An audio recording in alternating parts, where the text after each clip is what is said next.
Friends, I am Mohit, PLC SCADA, an automation engineer having a last 8 years of experience in the industrial automation. जैसे कि हमने last lectures में बोला था कि हम ये सारे क्वेश्चंस के आंसर्स फाइंड आउट करेंगे। ये ऐसे 9 क्वेश्चंस है जो हमको यूजुअली किसी मोशन कंट्रोल प्रोग्रामिंग करने से पहले ये सारे क्वेश्चंस के डाउट्स हमको क्लियर होने चाहिए। पहला क्वेश्चन है, which kind of application or control requirement drive me to use motion control? इसका मतलब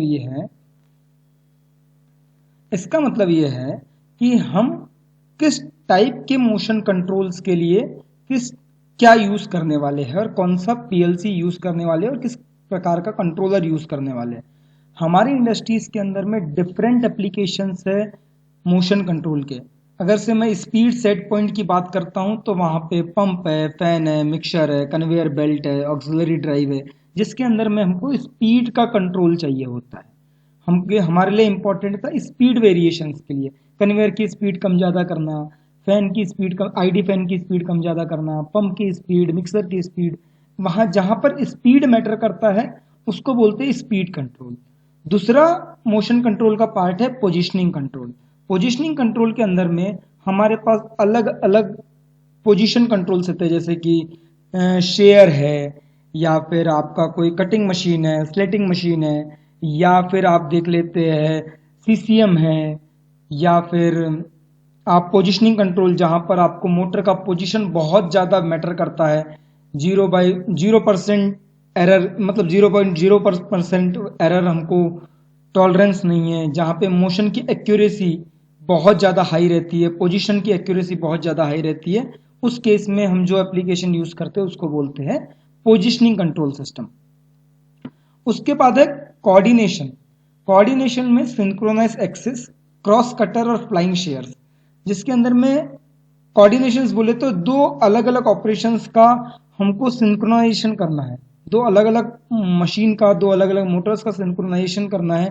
वैसे एप्लीकेशंस के लिए हमको कोऑर्डिनेशंस और कैंप, जिसको बोलते हैं यूजुअली कैंप एप्लीकेशंस यूज होती है मोशन कंट्रोल के अंदर। और चौथा है हमारा किनेमेटिक फंक्शन या फिर डिस्ट्रीब्यूटेड सिंक्रोनाइजेशन, जिसके एग्जांपल्स की अगर से मैं बात करूं तो इसके अंदर में delta pickers, SCARA robot, robot arm, articulated robots, ये अलग अलग प्रकार के जो रोबोटिक सिस्टम होता है उस चीज को हम लोग बोलते हैं किनेमेटिक्स फंक्शन। अब हमारे जो डायग्राम के अंदर दिखाई दे रहा है, अगर से हम S7-1200 पीएलसी कंट्रोलर यूज करते हैं तो हम उसको स्पीड सेट पॉइंट और पोजीशनिंग के लिए यूज कर सकते हैं, जो कि हम नॉर्मल पीएलसी, नॉर्मल प्रोग्रामिंग के अंदर में ये चीजें देखते आए। अगर से वही चीज मैं S7-1500 यूज करता हूं तो थोड़ा एडवांसमेंट होता है set point, positioning, speed set point, positioning और कोऑर्डिनेशन के कुछ फंक्शन, जैसे फ्लाइंग शेयर। फ्लाइंग शेयर एक ऐसा एप्लीकेशन है जिसके अंदर में हम लोग S7-1500 पीएलसी का इस्तेमाल कर सकते हैं। पर अगर से मेरे को रोबोट डिजाइन करना है, या फिर मेरे को ऐसा कोई स्कारा रोबोट या फिर पिकर प्लेस 3D ऑब्जेक्ट जिसमें 3-4 ये सर्वो मोटर का एप्लीकेशन एक साइड है, एक साथ है। मान लो पहला मोटर दूसरे सर्वो मोटर के ऊपर डिपेंडेंट है, दूसरा मोटर तीसरे सर्वो मोटर के ऊपर डिपेंडेंट है। ये क्लोज लूप सिस्टम है जिसके अंदर में आपको एक एक पोजीशनिंग, एक एक एक्सेस का कंट्रोल चाहिए होता है। उस केस में आपको S7-1500 टेक्नोलॉजी पीएलसी का इस्तेमाल करना होता है। और अगर से उससे एडवांस चाहिए, जिसके अंदर में कार्टेशियन पोर्टल्स होते हैं, कार्टेशियन रोबोट्स होते हैं, जो कि आपको बोल सकते हैं हम लोग कि मैपिंग के थ्रू चलता है, नेविगेशन मैप में नेविगेशन के थ्रू अगर से अकॉर्डिंग चलना है तो उस केस में हमको सीमोशन का यूज करना होता है। तो ये तो बात होगी पहले क्वेश्चन की, जिसके अंदर में हम लोग कंट्रोलर को कैसे सिलेक्ट करेंगे डिफरेंट एप्लीकेशंस के हिसाब से, वो हमने सीखा है पीएलसी कंट्रोलर। वहीं अगर से मैं उसी क्वेश्चन को थोड़ा एलेबरेट करूं तो हमारे पास ये एक चार्ट है जिसको हमने डाउनलोड किया है supportindustrial.siemens.com से। अगर से ये आईडी आप डालते हैं तो ये पेज, ये पीडीएफ आपको अवेलेबल होगी। अगर से मैं मोशन कंट्रोल के अंदर में एक एग्जांपल लेता हूं पोजीशनिंग कंट्रोल की एक्यूरेसी का, जो कि 1 मीटर की है। अब मैं इंडक्शन मोटर का यूज करता हूं नॉर्मल पीएलसी का यूज करके, या फिर नॉर्मल वेक्टर का यूज करके, नॉर्मल वीएफडी का यूज करके, या और दूसरा एप्लीकेशन है सिंक्रोनस मोटर, मतलब जो सर्वो मोटर है उसका यूज करता हूं, तो मेरे को एक्यूरेसी की रेंज मिलेंगी 1 मीटर के लिए, तो वो 3 मीटर से बड़ी रहेंगी। और सर्वो मोटर के केस में वो 0.01 mm, 3 mm और 0.01 mm, मतलब सर्वो मोटर के केस में एक्यूरेसी ज़्यादा मिलेंगी आपको, और इंडक्शन मोटर के केस में आपको एक्यूरेसी थोड़ी कम मिलेंगी, है ना। तो ये एक फंक्शन रहता है मोशन कंट्रोल के अंदर में। आपको ये समझना पड़ेगा कि जो आपकी नॉर्मल इंडक्शन मोटर है वो उसकी एक्यूरेसी कम रहेंगी आपकी जो सर्वो मोटर है उसके कंपैरिजन में। तो आपको जब भी आपको प्रिसाइज एकदम बहुत एक्यूरेसी चाहिए, बहुत प्रिसाइज सिचुएशन है आपकी, या फिर आपका एप्लीकेशन जो है वो बहुत एक्यूरेट चाहिए, उस केस में आपको सर्वो मोटर का इस्तेमाल करना है मोशन कंट्रोल के अंदर में। इंडक्शन मोटर को स्पीड कंट्रोल या फिर आप पोजिशनिंग के लिए थोड़ा बहुत यूज कर सकते हैं, पर अगर से आपको पोजिशनिंग कंट्रोल चाहिए, एक्सेस कंट्रोल चाहिए, आर्टिकुलेटेड किनेमेटिक रोबोट चाहिए, तो आपको सर्वो मोटर का ही इस्तेमाल करना है। इंडक्शन मोटर्स के अंदर में आपको मोशन कंट्रोल एक्यूरेट की एक्यूरेसी वो प्रॉपर नहीं मिल पाती है। दूसरा क्वेश्चन है व्हाट इज टेक्नोलॉजी ऑब्जेक्ट। ये आपके लिए टर्म बहुत नया है और ये बहुत इंपॉर्टेंट है। एक्चुअल में टेक्नोलॉजी ऑब्जेक्ट आपने बहुत पहली बार ही सुना होगा। एक्चुअल में ये टेक्नोलॉजी ऑब्जेक्ट एक ब्रिज है पीएलसी और ड्राइव के बीच में, जो कि आपको एक एक्स्ट्रा फीचर प्रोवाइड करता है। एक्चुअल में ये है क्या और इसके बेनिफिट्स क्या है वो हम देखेंगे। हम इस डायग्राम से समझेंगे कि ये एक्चुअल में है क्या और इसके बेनिफिट्स क्या है। जैसे कि आप डायग्राम में देख सकते हैं, मोशन कंट्रोल ये पीएलसी प्रोग्राम है, ठीक है, टीआईए पोर्टल है, ये सीपीयू है और ये ड्राइव है। तो क्या होता है, ये पीएलसी प्रोग्राम के थ्रू हम मोशन कंट्रोल करते हैं S7-1500 के अंदर, ठीक है, और ये डायरेक्ट जाता है ड्राइव को। S7-1500 पीएलसी के अंदर में पीएलसी प्रोग्रामिंग होती है, मोशन कंट्रोल का इंस्ट्रक्शंस लिखे जाते हैं और वो इंस्ट्रक्शंस डायरेक्ट जाते हैं ड्राइव को। पर अगर से हम यही सीपीयू S7-1500T यूज करते हैं, मतलब T मतलब टेक्नोलॉजी, तो हमको एक एक्स्ट्रा फीचर मिलता है जिसके अंदर में आप अलग अलग ड्राइव्स को कॉन्फ़िगर कर सकते हैं, उसका डायग्नोसिस कर सकते हैं, कॉन्फ़िगरेशन कर सकते हैं, कम्युनिकेशन कर सकते हो। एक ब्लॉक के अंदर में आपको सारे के सारे फीचर्स मिल सकते हैं जो ये सारे हैं। जैसे कि यूजर फ्रेंडली हो जाता है, मॉनिटरिंग एंड डायग्नोसिस बहुत इजी हो जाती है, क्योंकि आपको अब जो प्रोग्रामिंग करनी है वो ड्राइव में नहीं करनी है, सीधे सीधे पीएलसी में ही करनी है, पीएलसी प्रोग्रामिंग के अंदर ही कर देनी है। पहले क्या होता था, अगर सिर्फ टेक्नोलॉजी पीएलसी यूज नहीं कर रहे हो तो जो मोटर के पैरामीटर है वो आपको ड्राइव के अंदर डालने पड़ते थे, जो कि टेक्नोलॉजी पीएलसी यूज करने के बाद वो प्रॉब्लम सॉल्व हो चुका है। लिमिट्स जो है वो बहुत ज़्यादा बढ़ चुकी है, हम मैक्सिमम लिमिट्स यूज कर सकते हैं। मैकेनिकल कंस्ट्रक्शंस आपके पास हो चाहे ना हो, आप वर्चुअली मूव करवा सकते हो, और मैकेनिकल कंस्ट्रक्शंस के अंदर में भी आपके पास एक फीचर मिलता है कि आप उसको प्रॉपरली ट्रबल शूट कर सकते हो। ड्राइव और पीएलसी के बीच में कम्युनिकेशन इंटरफेस बहुत स्मूथ हो जाता है, आपके पास प्रॉफीनेट प्रॉफीबस कम्युनिकेशन दोनों मिलते हैं, तो आप वहां से यूज कर सकते हो। स्टैंडर्डाइजेशन, आप सिस्टम को स्टैंडर्डाइज कर सकते हो by using PLC open motion control systems के थ्रू। डायग्नोस्टिक्स बफर जो है वो आपको बहुत अच्छा मिल जाता है। आपको जो कुछ प्रोग्राम है एक ही सॉफ्टवेयर के अंदर में टेक्नोलॉजी पीएलसी यूज करके टेक्नोलॉजी ब्लॉक के अंदर में यूज कर सकते हो आप, ठीक है। ये टेक्नोलॉजी ब्लॉक आपको सारे टेक्नोलॉजी सीपीयूज के अंदर में मिलेगा, चाहे वो पीएलसी S7-1500T हो, उसके ऊपर के जितने सीरीजेस है वो सारे सीपीयूज के अंदर में आपको टेक्नोलॉजी का ऑब्जेक्ट मिलते रहेंगे। उसके बाद मैसेज कंट्रोल बहुत इजी हो जाता है, मतलब जो मैं डेटा पीएलसी से ड्राइव में ट्रांसफर कर रहा हूँ या फिर सेंड कर रहा हूँ, तो उस केस में वो जो डेटा है वो एक्यूरेटली और स्पीडली ट्रांसफर होता है, ताकि आपको जो प्रोसेस डिले है वो प्रोसेस डिले या फिर एग्जीक्यूशन डिलेज नहीं होते। ये है मेरा ओवरव्यू जो कि मैं टेक्नोलॉजी पीएलसी के अंदर में देखता हूं। तो जो पीएलसी मैंने यूज किया हुआ है S7 पीएलसी CPU 15132PN, तो इस केस में आप जब देखेंगे तो आपको टेक्नोलॉजी ऑब्जेक्ट के नाम से एक ऑब्जेक्ट मिलता है, ठीक है, और उस केस में आपको एक सारे फंक्शंस अवेलेबल मिलते हैं, जिसके अंदर में कॉन्फ़िगरेशन है, कम्युनिकेशन है, डायग्नोसिस है, आउटपुट कैंप है, मेजरिंग इनपुट्स है। ये सारे के सारे फीचर्स आपको एक्स्ट्रा के मिलते हैं टेक्नोलॉजी के अंदर, टेक्नोलॉजी ऑब्जेक्ट्स के अंदर। अगर से आपके पास फिजिकल हार्डवेयर नहीं है तो आप वहां पे वर्चुअल एक्सेस के थ्रू भी काम कर सकते हैं। ये सारा का सारा कॉन्फ़िगरेशन है, जिसके अंदर hardware interface, drive, encoder, mechanical access, emergency stops, dynamic default value, ये सारा का सारा वैल्यू आप यहीं से कंट्रोल कर सकते हैं।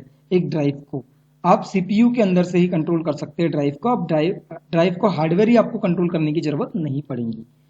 आप अगर से पीएलसी सीम यूज कर रहे हैं तो आपको एक्टिवेट पीएलसी सिमुलेशन यूज करना है, ताकि आपके पास अगर से फिजिकल हार्डवेयर नहीं है तो आप वर्चुअल हार्डवेयर की मदद से भी प्रोग्रामिंग सीख सकते हैं। आपको एक टेक्नोलॉजी पीएलसी के अंदर में एक और एक्स्ट्रा फीचर्स मिलते हैं। आपको ये रेडीमेड ब्लॉक मिलते हैं टेक्नोलॉजी ब्लॉक के इंस्ट्रक्शंस के अंदर में। टेक्नोलॉजी ब्लॉक के अंदर में ऑप्शंस मिलते हैं आपको मोशन कंट्रोल। एक मोशन कंट्रोल का ऑप्शन मिलता है, जिसके अंदर में आपको रेडीमेड ब्लॉक्स मिलते हैं, एफबीज मिलते हैं, जो कि power, MC reset, MC home, MC speed, MC stop, set point, run, ये सारे के सारे एब्सोल्यूट, रिलेटिव, वेलोसिटीज, ये सारे के सारे ब्लॉक्स आपको एक्स्ट्रा के मिलते हैं, जिसके अंदर सिर्फ आपको इनपुट और आउटपुट डिफाइन करना होता है, जो कि प्रोग्रामिंग इसके अंदर में पहले से की होती है। तो ये है टेक्नोलॉजी सीपीयू यूज करने के एडवांटेजेस। तीसरा क्वेश्चन ये है, which TO is commonly use to control drive और एक्सेस।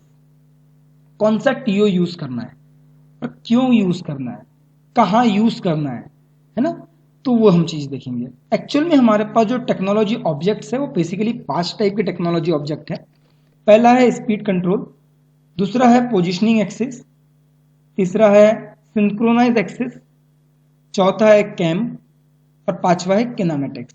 इसकी सारी डिटेल्स अगर से चाहिए तो ये लिंक्स के ऊपर आप जाकर इस आर्टिकल नंबर को आप सर्च कर सकते हो, ताकि आपको प्रॉपर डिटेल्स में इसकी सारी इंफॉर्मेशन मिल सकती है।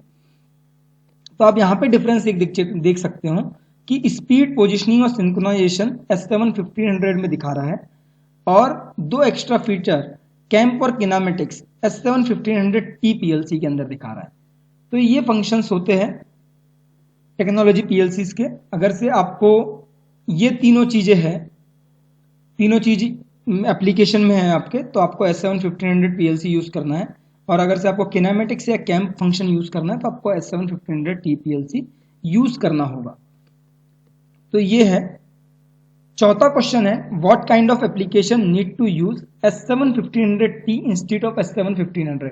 अभी आपके दिमाग में ना एक क्वेश्चन आ रहा होगा कि यार ऐसा कौन सा एप्लीकेशन है जिसके अंदर में आपको S7 1500T यूज करना है बजाय S7 1500 के। तो वो एप्लीकेशन ही है। आप नॉर्मल पीएलसीज के अंदर में जब देखते हैं तो आपको S7 1500 के अंदर में मैक्सिमम ऑपरेशंस मिल जाते हैं, पर आपको S7 1500T सीपीयू के अंदर में क्या एक्स्ट्रा मिलेगा, वो एक्स्ट्रा ये मिलेगा। मैंने पहले भी बताया कि आपको एक्स्ट्रा टी फंक्शन जो है, टेक्नोलॉजी ऑब्जेक्ट जो है, वो इन सीपीयू के अंदर में एक्स्ट्रा मिलता है।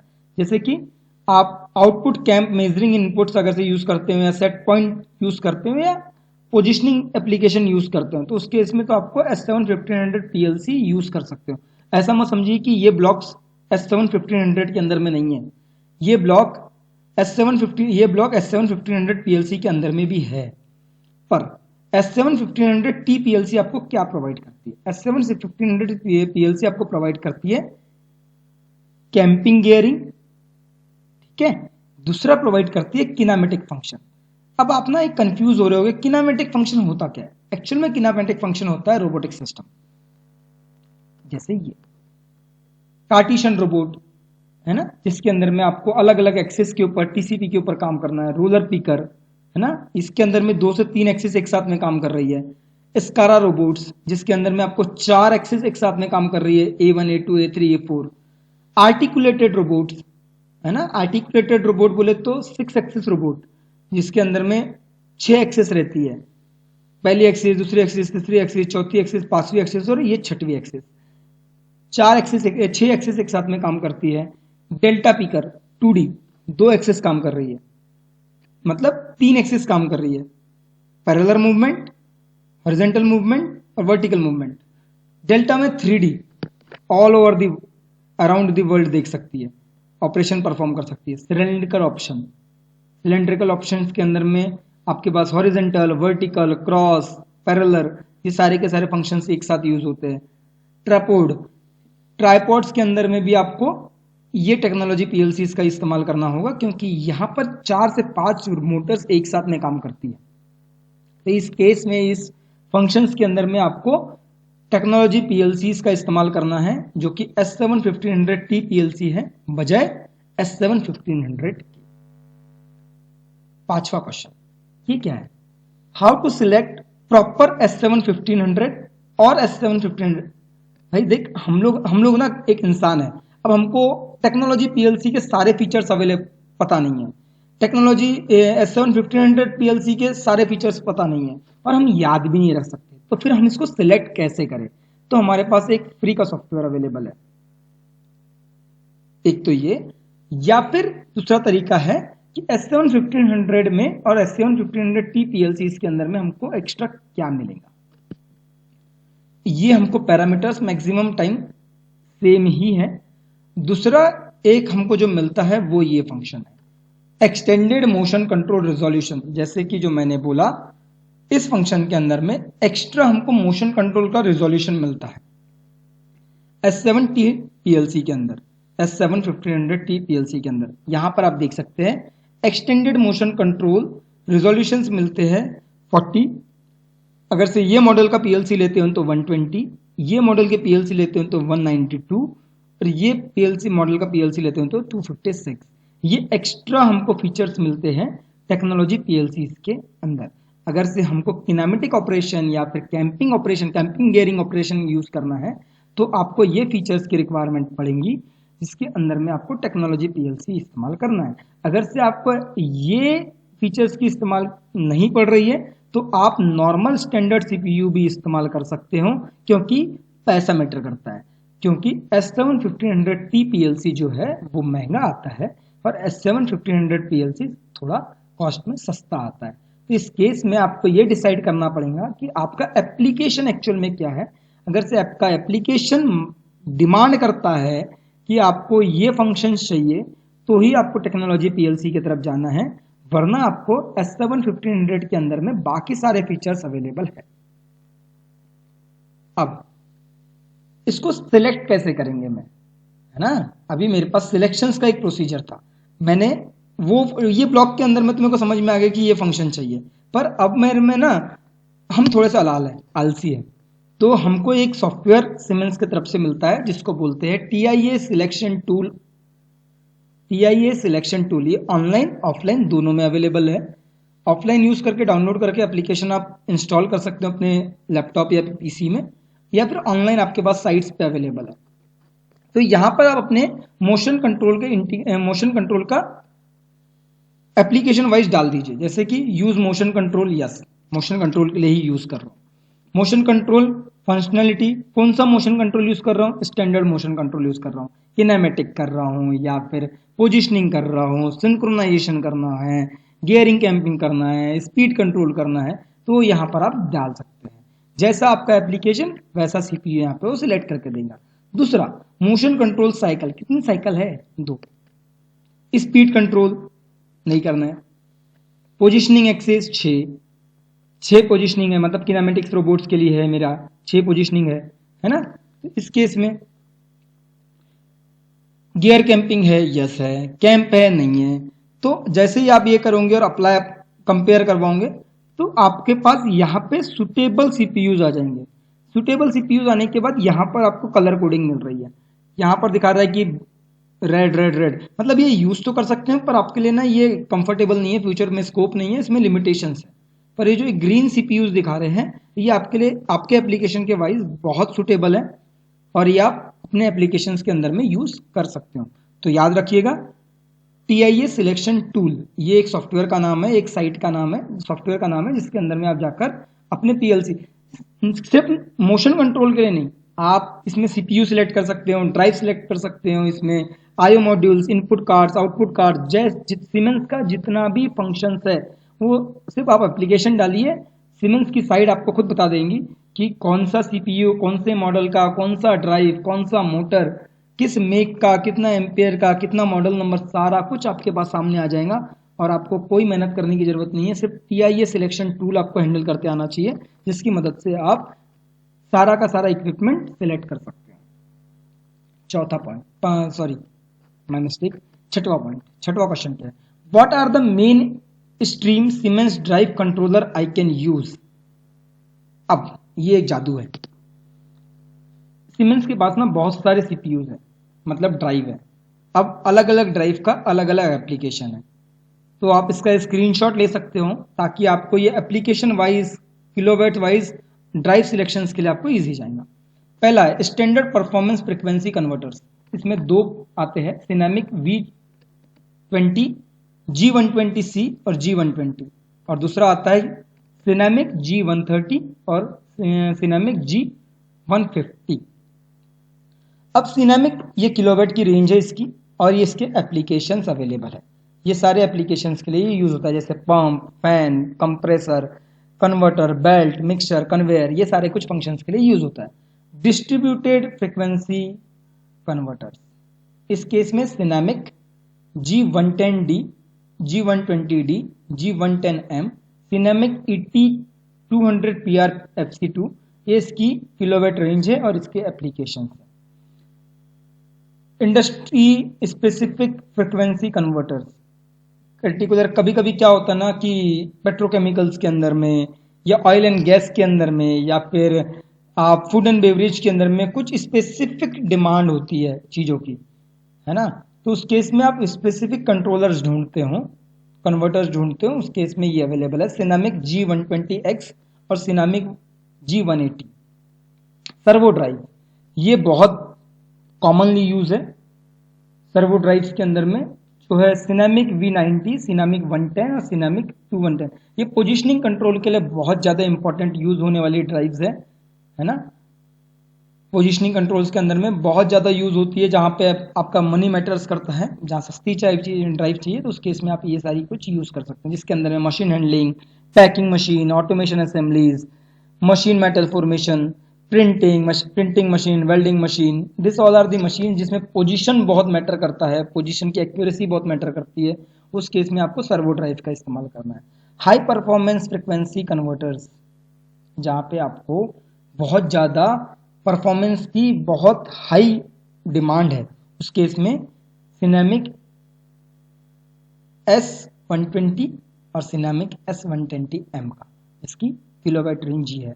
कॉमनली यूज होने वाली ड्राइव यही है, सिनेमिक S120, जो कि हम लोग भी जो यूज करने वाले हैं वो सिनेमिक S120 या फिर सिनेमिक G120, ये दो ड्राइव जो है हम यूजुअली यूज करते हैं इंडस्ट्रीज के अंदर में। सिनेमिक S150 जो है वो बहुत रेयर केस में यूज होता है, जहाँ पे हमको एक्यूरेसी अलोंग द रेंज चाहिए होता है, उस केस में हम लोग ये यूज करते हैं। डीसी कन्वर्टर, डीसी ड्राइव्स भी है हमारे पास सीमेंस में। सिनेमिक DCM TCP, ये एक मॉडल है जिसके अंदर में हम लोग 6 किलोवाट से लेकर 30 मेगावाट तक के यूज होता है। यूजुअली जो ये यूज होती है डीसी ड्राइव, वो होती है रोलिंग मिल्स के अंदर में, वायरिंग ड्राइंग्स के अंदर में, मशीन्स के अंदर में, जहाँ पे डीसी ड्राइव का एप्लीकेशन ज़्यादा है वहाँ पर ये यूज होता है। और मीडियम वोल्टेज के अगर से मैं यूज़ करता हूँ तो ये सारे के सारे ड्राइव्स मेरे पास अवेलेबल है, तो आप इसका स्क्रीनशॉट लेके रख सकते हैं ताकि आपके फ्यूचर रेफरेंस के लिए यूज हो, या फिर ये नेट्स पे भी अवेलेबल है। चौथा question, what the efficient material I can use? ऐसा कौन सा इफिशिएंट मटेरियल यूज करने वाला हूं इस लेक्चर्स के अंदर में? पहला सिनेमिक टेक्नोलॉजी, ये साइड है, इस पे जाकर आप देख भी सकते हैं, ये आर्टिकल नंबर है, मतलब आईडी नंबर है। सिनेमिक टेक्नोलॉजी मोशन कंट्रोल के लिए यूज होती है। दूसरा होता है S7-1500 या फिर S7-1500T PLC का इस्तेमाल होगा विथ TIA पोर्टल, कोई भी वर्जन ले सकते हो आप। और तीसरा है Simatic S7-1500T basic control with technology objects for axes control and articulated kinematic applications के लिए। ये सारे फंक्शंस का हम इस्तेमाल करेंगे। इसके बारे में अगर से डिटेल में आपको पढ़ना है तो ये इसकी लिंक दी हुई है, आप साइट पे जाकर देख सकते हैं। सीमेंस की साइट है और ये आईडी नंबर से इसके ऊपर में आप जाकर इसकी डिटेल इंफॉर्मेशन निकाल सकते हैं। What software I need to start up, कौन से सॉफ्टवेयर को हमको जरूरत पड़ने वाली है। पहला सॉफ्टवेयर है S7 प्रोफेशनल, कोई भी वर्जन ले सकते हो। अगर से आपके पास TIA पोर्टल वर्जन 16 का है तो ये सारे प्रोफेशनल जो है वर्जन 16 के लगेंगे। S7 professional version 16, S7 safety advanced और विंसीसी कंफर्ट और एडवांस्ड, ये तीनों का एक पैकेज आता है जो कि आपको सीमेंस की पोर्टल के ऊपर में अवेलेबल मिल जाएगा, आप वहां से डाउनलोड कर सकते हैं। दूसरा सॉफ्टवेयर जो है वो PLC सीम है। एक्चुअल में हमारे पास हार्डवेयर कॉन्फ़िगरेशन, मतलब हार्डवेयर नहीं है, फिजिकल हार्डवेयर नहीं है, तो हम लोग वैसे भी वर्चुअल यूज करने वाले हैं। प्रोग्रामिंग के अंदर में हम लोग वर्चुअल रन करने वाले हैं, तो हमको PLC सीम सॉफ्टवेयर का इस्तेमाल करना होगा जो कि हमको वर्चुअल एप्लीकेशन सिमुलेशन मोड में रन करके देगा। तीसरा है सिनेमिक स्टार्ट ड्राइव एडवांस्ड, ये एक सॉफ्टवेयर है जिसके अंदर में आपको ड्राइव का पूरा फंक्शंस मिलेगा जो कि आपको एक्स्ट्रा इंस्टॉल करना पड़ेगा ताकि आपके TIA पोर्टल में ये फीचर्स भी ऐड हो जाए। अब what if I do not have hardware CPU और वर्चुअल ड्राइव, आपके दिमाग में यह आ रहा होगा लास्ट में कि अगर से सर मेरे पास हार्डवेयर CPU नहीं है और सर्वो मोटर नहीं है, ड्राइव नहीं है, तो मैं कैसे सीख पाऊंगा। तो आप एकदम निश्चिंत हो जाइए, हम लोग सारा का सारा जो एप्लीकेशन है, लर्निंग है, वो सारा का सारा सिर्फ वर्चुअल मोड में करने वाले हैं, क्योंकि हमारे टेक्नोलॉजी PLC के अंदर में एक फीचर अवेलेबल है वर्चुअल कम्युनिकेशन और सिमुलेशन का। तो हम जितना कुछ सीखने वाले हैं वो सब कुछ रन करके देखेंगे सिमुलेशन में, तो आपको टेंशन लेने की जरूरत नहीं है, आपको ज़्यादा सोचने की जरूरत नहीं है कि मेरे पास हार्डवेयर नहीं है तो मैं कैसे काम कर पाऊंगा। हार्डवेयर है तो well and good, it is good for you. अगर से हार्डवेयर नहीं भी है तो हम इसको सॉफ्टवेयर के माध्यम से सीखने वाले हैं, तो बिल्कुल टेंशन फ्री हो जाइए। और होप आपको ये समझा होगा, ये लेक्चर्स के अंदर में जितने आपके डाउट्स होंगे वो सारे के सारे क्लियर हुए होंगे। अगर से वीडियो पसंद आता है तो लाइक करिए, और आपके जो दोस्त इसी फील्ड में भी है उनके साथ ये वीडियो शेयर करिए ताकि उनको भी हेल्प हो सके। चैनल को सब्सक्राइब करिए और मिलते हैं नेक्स्ट लेक्चर्स के अंदर में। तक के बाय बाय।